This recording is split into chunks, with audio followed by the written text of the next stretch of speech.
പഠിക്കുന്നതിനനുസരിച്ച് ഈ ആയുധം മൂർച്ച കൂട്ടും പോലെ ഡേ ബൈ ഡേ നമ്മൾ ഇങ്ങനെ ഇമ്പ്രൂവ് ചെയ്തുകൊണ്ടേ ഇരിക്കണം. പ്രീവിയസ് വർക്കൗട്ട് ചെയ്യണം. ഇവിടുത്തെ ഓരോ ക്ലാസ്സും പറയാതിരിക്കാൻ പറ്റൂല.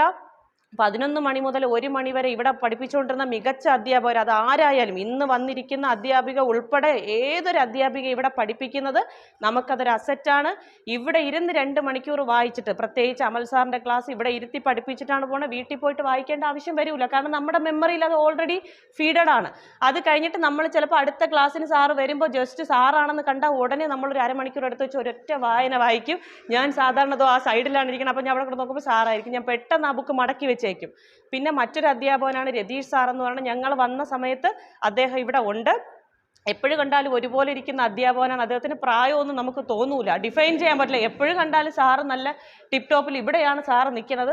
ഞാനപ്പോൾ ഡോറിൻ്റെ അവിടെ വരും 11 മണിയാകുമ്പോൾ. അപ്പോൾ INC എന്നാണ് നമ്മൾ ചുരുക്കപ്പേരിട്ട് വിളിക്കണം. പക്ഷേ സാറിൻ്റെ ക്ലാസ് 3-4 വർഷം കിട്ടിയിട്ടുണ്ട്. വളരെ എന്ന് വെച്ചാൽ സാറ് വ്യത്യസ്ത ടോപ്പിക്കുകൾ, വേഴ്സറ്റൈൽ എന്ന് പറയുന്നത് പോലെ സാർ ഏതൊരു ടോപ്പിക്ക് കൈകാര്യം ചെയ്താലും നമ്മളത് പഠിച്ചിരിക്കും. വേൾഡ് ഹിസ്റ്ററിയൊക്കെ നമ്മളെ കൊണ്ട് പഠിക്കാൻ പറ്റൂല എന്ന് വിചാരിച്ചുകൊണ്ട് സാർ ഇവിടെ ചൈനീസ് സൂപ്പിള എഴുതിയിട്ടിട്ട് 1-2 പ്രാവശ്യം പറയും, 3-ാമത്തെ പ്രാവശ്യം മാച്ചിട്ട് റബ്ബ് ചെയ്തിട്ട് പറയും അവിടെ ഇരിക്കുന്ന ആൾ എഴുതി പറയാന്ന് പറഞ്ഞാൽ നമ്മളത് പഠിച്ചിരിക്കും.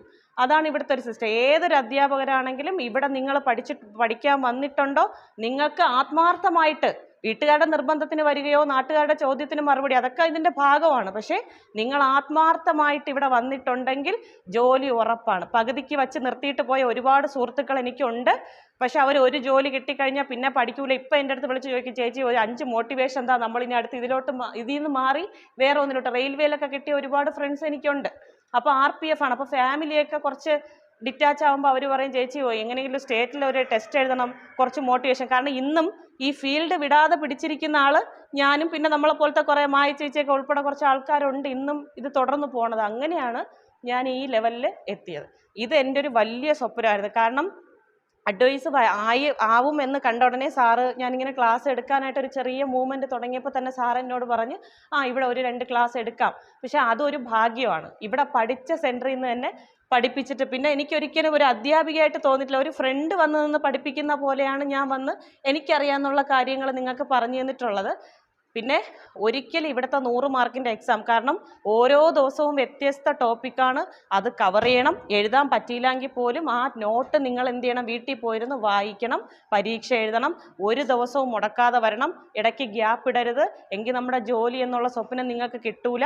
പിന്നെ എനിക്ക് ആദ്യകാലം തൊട്ടേ സ്വന്തമായിട്ടൊരു ജോലി വേണം എന്നെനിക്ക് ഭയങ്കര ആഗ്രഹമായിരുന്നു. ഒരുപാട് നെഗറ്റീവ് മോട്ടിവേഷനും ഒരുപാട് ജീവിത പ്രതിസന്ധികളും